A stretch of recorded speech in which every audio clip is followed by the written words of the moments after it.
Hey guys, good morning, welcome back to my new blog. তোমরা সবাই কেমন আছো? আশা করি ভালো আছো। তো বন্ধুরা, আজ সকাল সকালে নতুন একটা ভিডিওতে তোমাদের অনেক অনেক স্বাগত। তো বন্ধুরা, আজ বাড়িতে লক্ষ্মী পুজো, মাঘী পূর্ণিমা। জানি ভিডিওটা অনেকটা লেট হয়ে গেছে, কি করো বন্ধুরা, সময়ের অভাবে আমি ভিডিওটা এডিট করতে অনেকটা দেরি হয়ে গেছে।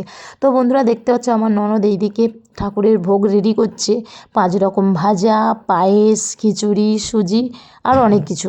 তো ননদ নিজের হাতে একা একা বানাচ্ছে, আমিও একটু একটু সাহায্য করে দিচ্ছি, কারণ আমার এইদিকে দোকানে চাপ আছে। দশকর্মা দোকান তোমরা সবাই জানো, সমস্ত পুজোতে একটু বেচাকেনা হয়।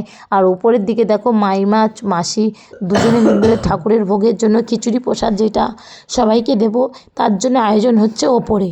তো মাসি আর মাইমা দুজনে একা একা হাতে সমস্ত সবজিগুলো কাটছে। এদিকে মাও আছে, মা অন্য কাজে ব্যস্ত আছে। এখনও পর্যন্ত সমস্ত সবজি কাটছে, কিন্তু এখনও রান্না হয়নি। এদিকে দেখো ঠাকুরের ভোগ প্রসাদ রেডি হয়ে গেছে। হয়ে যেতেই আমার ননদ আবার ঠাকুরের ফলগুলো কেটে দিচ্ছে, যে বৌদি বলে, বৌদি আমাকে দাও, আমি কেটে নিই। তা আমি বললাম, তুমি সারাক্ষণ অনেকক্ষণ সত্যি অনেকটা কাজ করে দিয়েছে, আমাকে অনেকটা হেল্প করেছে।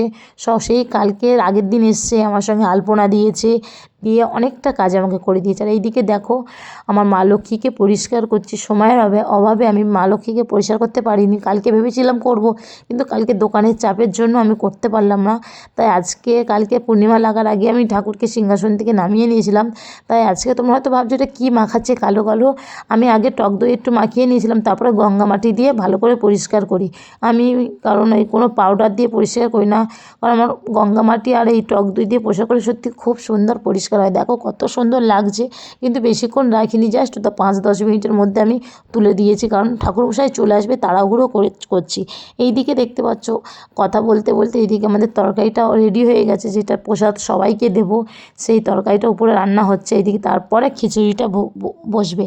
মাইমা আর মা দুজনে মিলে খিচুড়িটা রান্না করেছে, কিন্তু মাইমাও অনেকটা সাহায্য করেছে, মাও অন্য কাজে ব্যস্ত আছে, অন্য কাজ করছে। তারপরে আমার মা লক্ষ্মীকে স্নান করার পর আমার গপুকে নিয়ে এসেছি।